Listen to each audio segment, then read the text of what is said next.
los antagonistas alfa 1 pueden clasificarse de acuerdo a el receptor que bloquea.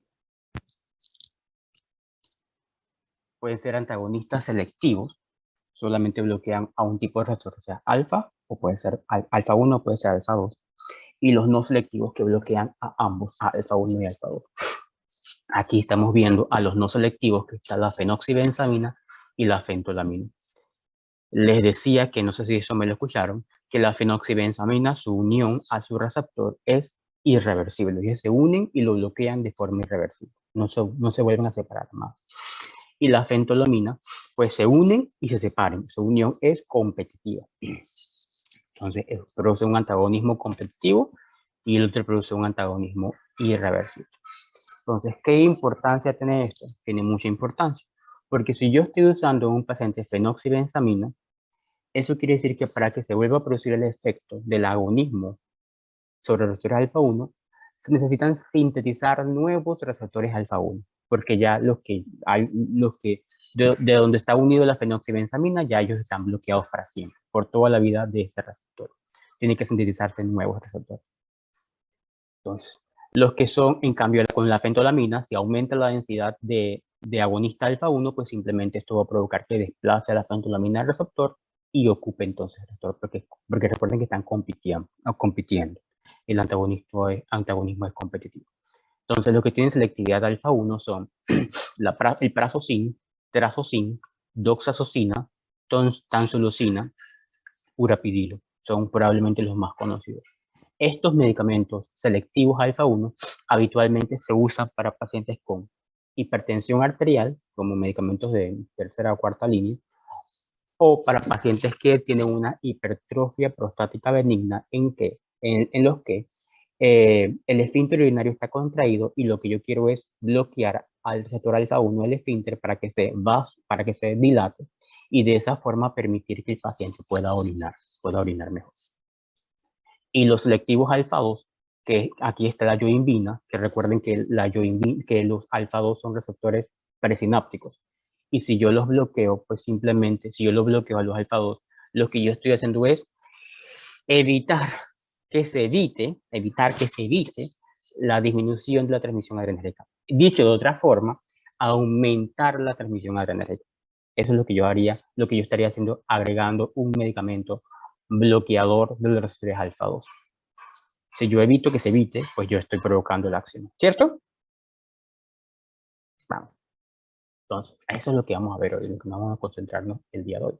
Entonces, aquí tenemos a la prazosina. La prazosina, como les dije antes, es un antagonista alfa 1 selectivo. Antagonista alfa 1 selectivo. Ese antagonismo es competitivo. Entonces, su selectividad es altamente hacia el receptor alfa 1, 1000 veces mayor que por el receptor alfa 2. Por eso es que decimos que tiene una acción específica. ¿Qué va a hacer si yo uso un antagonista alfa 1, como había venido diciendo hace un rato en el caso clínico? Pues lo que yo voy a hacer es reducir la resistencia vascular periférica. Voy a reducir la resistencia vascular sistémica. Y al reducir la resistencia vascular sistémica, lo que yo estoy provocando al final es una caída de la presión arterial. Esta caída de la presión arterial normalmente debe provocar un aumento del trabajo cardíaco, un aumento de la frecuencia cardíaca. Con el prazosin, este no se da, no produce efectos a nivel de la frecuencia cardíaca. Entonces, por eso, muchos médicos usan el prazosin para los pacientes mayores, ancianos, hipertensos, que tienen problemas de hipertrofia prostática benigna, porque están consiguiendo probablemente un efecto dual, el efecto de provocar que el paciente pueda orinar mejor, porque no está trancado, orinar mejor, y además de eso conseguir entonces el efecto antihipertensivo. Hoy en día está en desuso su uso porque ahora hay otros medicamentos mucho más específicos a nivel urológico. Entonces, por eso se usan más estos medicamentos. Pero donde no, pues se puede usar también el prazosin. Entonces, ¿cuáles son sus indicaciones? antihipertensivo de segunda línea. Lo primero se usan los IECA, los ARA2, los beta-bloqueadores, los calcioantagonistas, los diuréticos, y bueno, si esos no funcionan o si hay que agregar más, entonces agrego un antagonista alfa-1 con meprazolam. Pero primero esto es lo que vamos a comentar a ustedes en el taller. Y para mejorar los síntomas de la hipertrofia prostática benigna. ¿Cuáles son esos síntomas? Que el paciente no pueda orinar, que me tranca. No, doctor, no puedo orinar. Yo siento que tengo ganas de orinar, pero no puedo orinar. ¿Por qué? Porque la vejiga, no sé si estoy, bueno, ahora lo digo. La próstata está crecida porque está hipertrófica, o sea, hay una hiperplasia, hay un crecimiento de la glándula, de la próstata. Entonces eso está provocando que el paciente ya tenga dificultad para orinar. Pero además de eso, el esfínter que está lleno de receptores alfa-1 está reaccionando. Entonces, lo que yo quisiera hacer es usar un medicamento que bloquee a esos receptores alfa-1 del esfínter y de esa forma, pues, el esfínter esté relajado y el paciente pueda orinar. ¿Cuáles son los efectos adversos del uso de los alfa-1? Pues la hipotensión ortostática. Eso es cuando el paciente se está acostado y se levanta, se marea, porque los cambios de posición producen una hipotensión. Eso es hipotensión ortostática. Que los cambios de posición producen una caída de la presión arterial. O sea, el paciente no puede compensar rápidamente los cambios de posición que harían normalmente. Entonces, eso es un efecto adverso. Otro es el síncope y raro es el priapismo. Entonces, ahora, siguiente medicamento, alfa-1 selectivo. Alfa-1 selectivo es la tamsulosin. Tamsulosin es un alfa-1 selectivo. Y su acción es tan selectiva que ellos actúan sobre los receptores alfa-1A y alfa-1D. Recuerden que les había dicho que los receptores alfa-1 podían subclasificarse. Que eso no iba a tener importancia para el examen, pero que lo tuvieran, que lo recordaran porque eso existía. ¿Y por qué? Porque dependiendo del lugar donde están, el área anatómica, por ejemplo, aquí en la próstata, la cantidad de receptores que hay es alfa-1A. Alfa-1A. Esa es la cantidad de receptores mayoritarios que hay. Alfa-1A. Entonces, si yo tengo un fármaco que tiene una acción selectiva, bloquear a los receptores alfa-1A, pues ese es el fármaco que yo usaría en un paciente que tiene hipertrofia prostática benigna. Un medicamento altamente selectivo para esos receptores. Y eso es la tamsulosin. Y por eso es que se usa hoy muy comúnmente en pacientes con esta enfermedad para el tratamiento de la hipertrofia prostática benigna. Y porque este medicamento tiene poco efecto en la presión arterial, porque como esos vasos sanguíneos no están recubiertos con una gran cantidad de receptores alfa-1A, por ende, pues, por eso el efecto es más selectivo hacia nivel prostático. Entonces, ¿cuáles son los efectos adversos? Pues los efectos adversos de dosis altas es la eyaculación anormal en un 18% de los pacientes. Eso probablemente es el efecto adverso de la tamsulosin. Y aquí creo que es el último, que la yoimbina, como les dije antes, es un antagonista alfa-2 selectivo. Antagonista alfa-2 selectivo. Este medicamento tiene la facilidad de poder cruzar las barreras hematoencefálicas y por tal motivo llegar a nivel central rápidamente. Si llega a nivel central rápidamente, recuerden que lo que va a hacer, esta es la neurona presináptica y esta es la neurona posináptica. En la neurona presináptica hay receptores alfa-2, Y esos receptores alfa-2 que son presinápticos, lo que van a hacer es una retroalimentación negativa de la transmisión adrenérgica. Eso quiere decir que si la noradrenalina se libera en la neurona sináptica, se va a unir a ese receptor para mandar la señal de, ¿sabes qué? Reduce la transmisión adrenérgica porque es demasiado. Reduce la señal. Entonces, si yo estoy bloqueando a este receptor adrenérgico, a este receptor presináptico, lo estoy bloqueando, pues no se va a dar la retroalimentación negativa. Así que se va a seguir librando norepinefrina, sin ninguna señal que le diga, sabes que te estás librando demasiado. Así que eso va a potenciar la transmisión adrenérgica, la va a potenciar. Entonces va a aumentar la presión arterial y va a aumentar la frecuencia cardíaca, porque se está potenciando. Este medicamento está hoy en día utilizado, antes se usaba para la hipotensión postural. Un paciente que estaba hipotenso, por la razón que fuera, eso a veces pasa, no sé, y que estaba hipotenso, Entonces yo quería mejorar la presión arterial y usaba este medicamento Yohimbine. Pero hoy en día lo que se usa la principal indicación se ha cambiado para la neuropatía diabética, para mejorar la transmisión de la señal para que el paciente pueda sentir. Recuerden que la neuropatía diabética es que el paciente se corta los pies y no se da cuenta. Se ulcera los pies y no se da cuenta. Se ulcera la espalda y no se da cuenta. Entonces eso se infecta, se complica, no sé qué. Entonces lo que se quiere es, porque no se da cuenta porque no siente el dolor. Entonces lo que se quiere es que aumentar la transmisión adrenérgica para que el paciente sienta, se cortó, Dios, me corté, y se dé cuenta que se cortó, se dé cuenta que algo le pasó, que le pasó un trauma, y de esa forma protegerlo, o sea, evitar que el paciente eso se complique. ¿Entendido eso?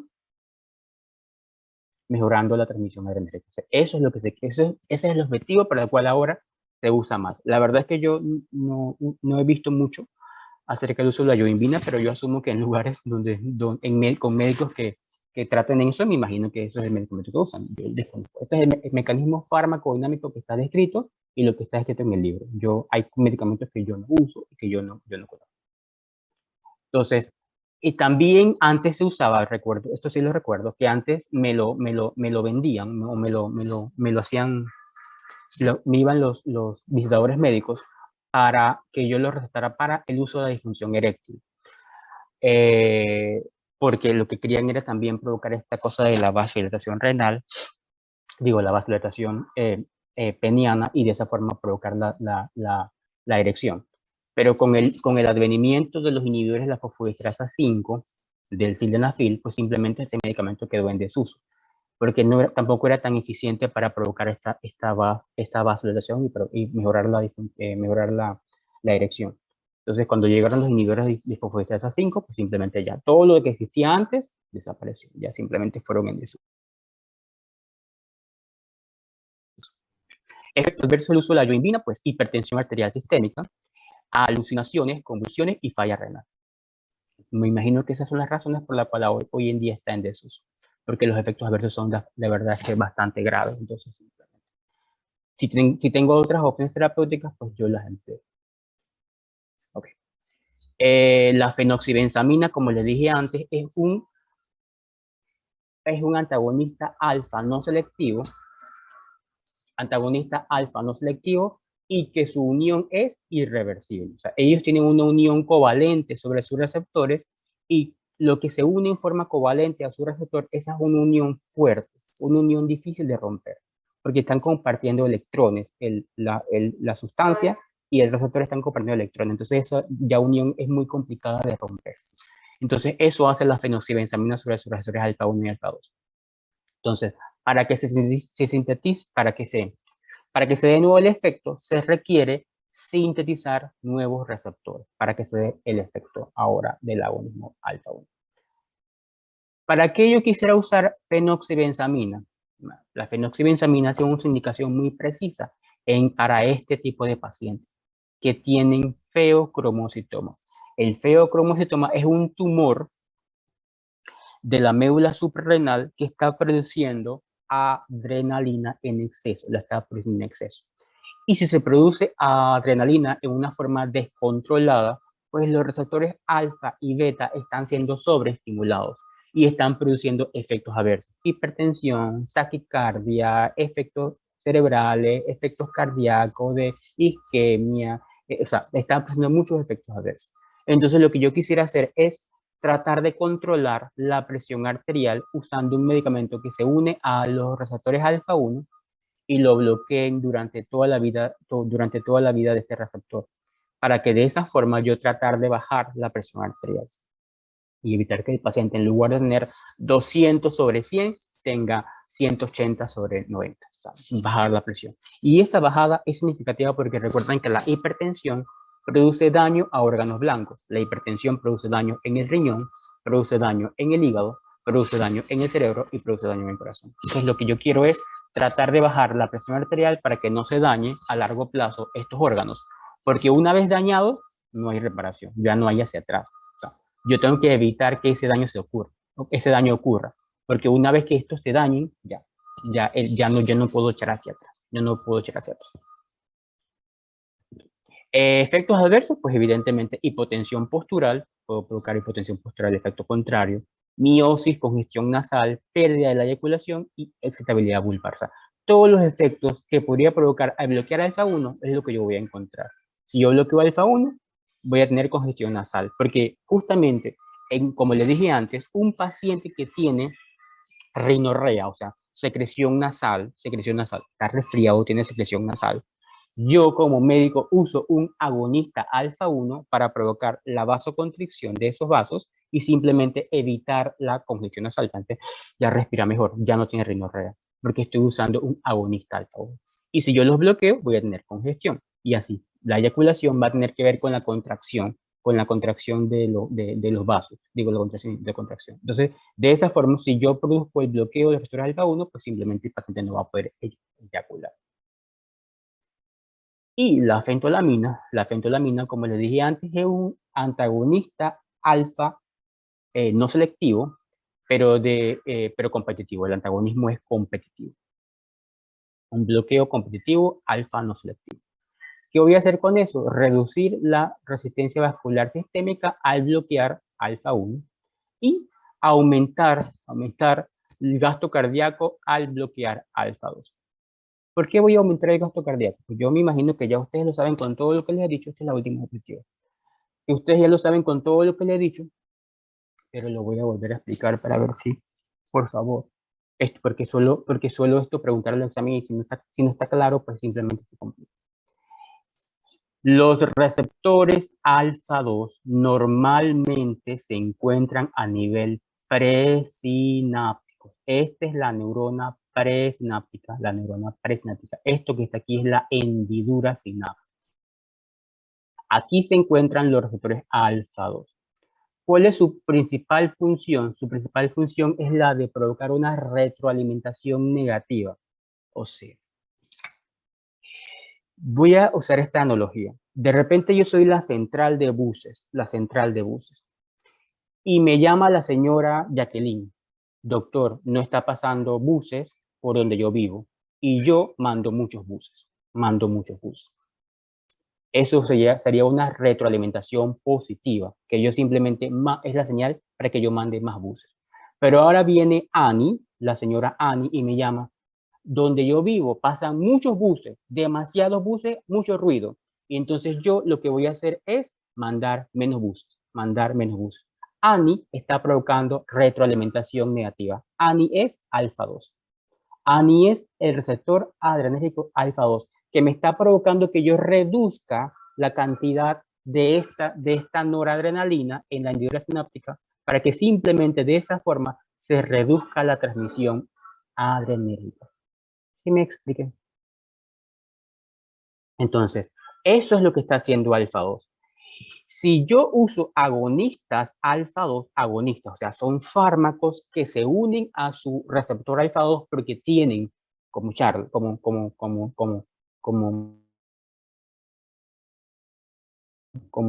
tienen afinidad, porque tienen especificidad, porque tienen, además de eso, producen una actividad intrínseca. Entonces, cuando yo uno este fármaco agonista a este receptor, ¿qué va a provocar?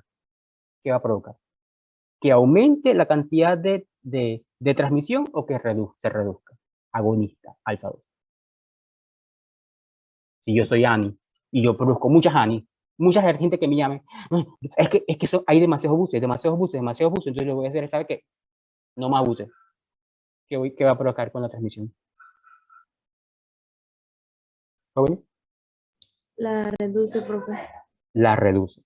Pero si por el contrario, yo soy un fármaco que es antagonista, que simplemente me voy a unir a él porque tengo afinidad, porque tengo especificidad, pero no tengo actividad intrínseca. Simplemente me voy a unir a él y voy a bloquearlo. Entonces, cuando venga la norepinefrina a unirse a él, no se va a poder unir porque el receptor está bloqueado. Entonces, ¿qué va a pasar con la transmisión? ¿Se va a aumentar o se va a disminuir? Ani está bloqueada. Ya, Ani no puede llamar. Ani le quitaron el teléfono. Entonces, ¿qué va a pasar? ¿Va a aumentar la transmisión o va a disminuir? A mí nadie me está llamando. Nadie me puede llamar que los buses llegaron mucho. Nadie me está llamando. Yo no estoy recibiendo esa llamada.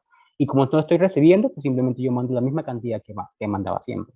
O inclusive mando más, porque como nadie se está quejando, yo asumo que algo está pasando mal. Entonces, ¿qué va a pasar con la transmisión? ¿Va a aumentar o va a disminuir? Va a aumentar. Va a aumentar. Entonces, todos los antagonistas de los receptores alfa 2 van a aumentar la transmisión adrenérgica. Y como van a aumentar la transmisión adrenérgica, pues va a haber mayor cantidad de norepinefrina para unirse a los receptores alfa y unirse a los receptores beta. Y recuerden que si la norepinefrina se une a los receptores alfa 1, va a producir efecto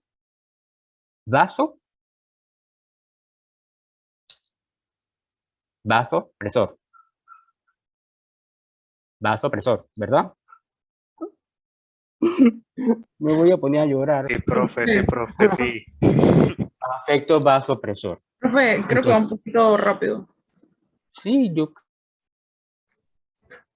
Sí, voy a tratar más. Si yo tengo norepinefrina y la norepinefrina hay una gran cantidad para que se pueda unir sobre alfa 1, pues yo voy a conseguir entonces efecto vasopresor. Entonces estoy consiguiendo un aumento de la presión sanguínea. Además de eso, tengo gran cantidad de norepinefrina para que pueda unirse a los receptores beta 1, ¿verdad? Beta 1.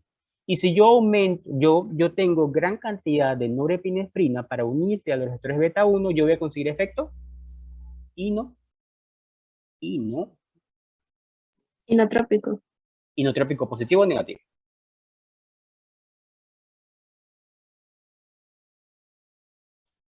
O sí, Ah, positivo. exacto. Porque la acción beta 1 de agonismo beta 1 va a ser un inotrópico positivo. Y además de eso, voy a conseguir efecto crono.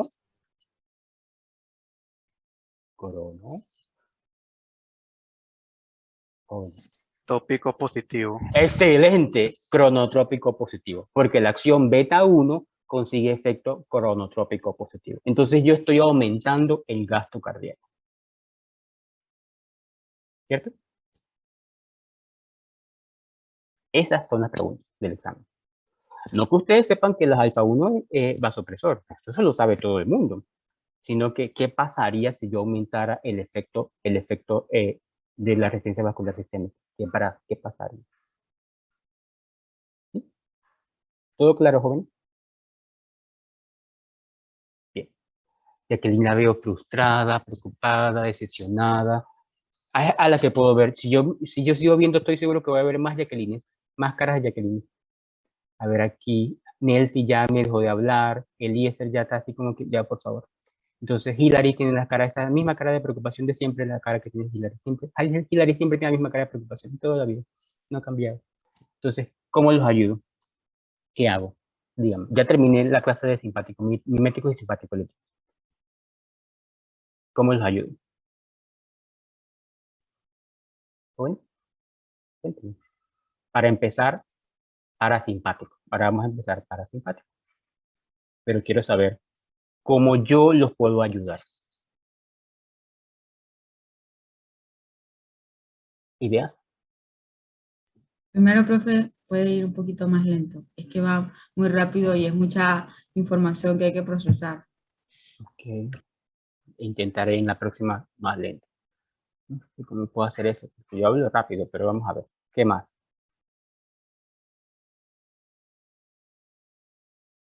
¿Qué más? Cuéntame. Creo yo que lo demás ya queda en nosotros. Sí, que de ustedes depende muchísimo, pero yo no sé cómo yo puedo hacer para ayudarlos, porque yo les veo esta cara de frustración que es la que yo no quiero ver. De verdad que yo sé que es mucho contenido y yo sé que está difícil, eso yo lo sé, pero yo quisiera que al final de la clase algo hubiera, o sea, algo quedaría en ustedes. Eso es mi objetivo, no que simplemente, ¿sabes? Que mejor se cuestan a dormir y ya, pues, ¿para qué ir a la clase si no van a entender nada? O si no voy a tener nada de lo que no tenía antes. O sea, al final de la clase tengo que tener algo más de lo que no tenía antes. Es lo que yo quisiera, que tengan algo más, que haya quedado algo más en ustedes. ¿Sí? Así que no sé cómo les puedo ayudar. ¿He logrado cumplir ese objetivo? Joaquín se ríe, eso es pura risa, risa y mucha risa. ¿He logrado completar ese objetivo? Ani.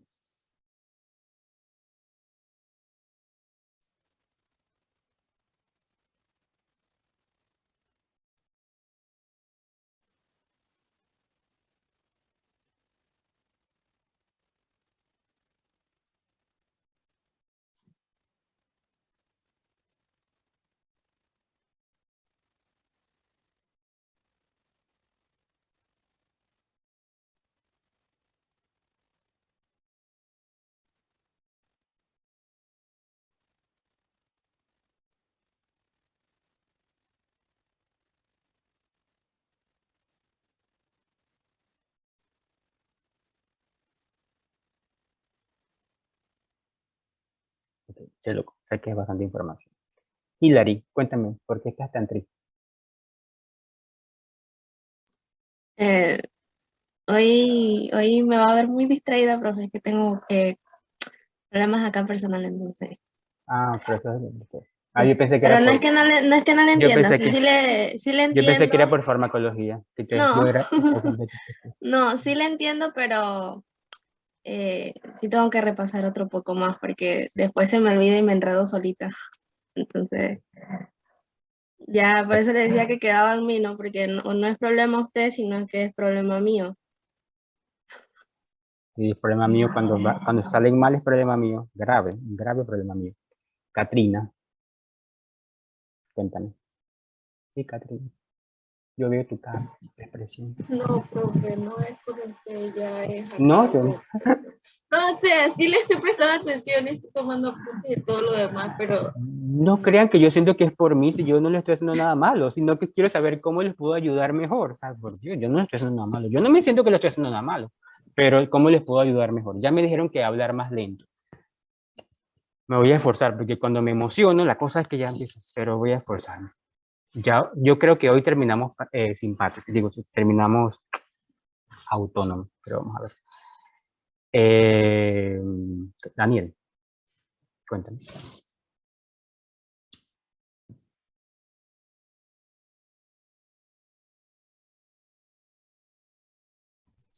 No sé, ¿Todo profe, la bien? verdad es que sí, todo bien, pero lo mismo, pues que es bastantes cosas que hay que uno recordar. Ujú. Me decían cuando yo estaba en la universidad, quería ser médico, así me decían, yo no sé, malos que eran, pero así me decían. Entonces, sí, toca. Yo no espero que al final de este semestre, pues ustedes sepan toda la farmacología del mundo, porque eso no es lo que yo espero. O sea, de verdad que sería iluso pensar así. Pero de verdad es que yo quisiera que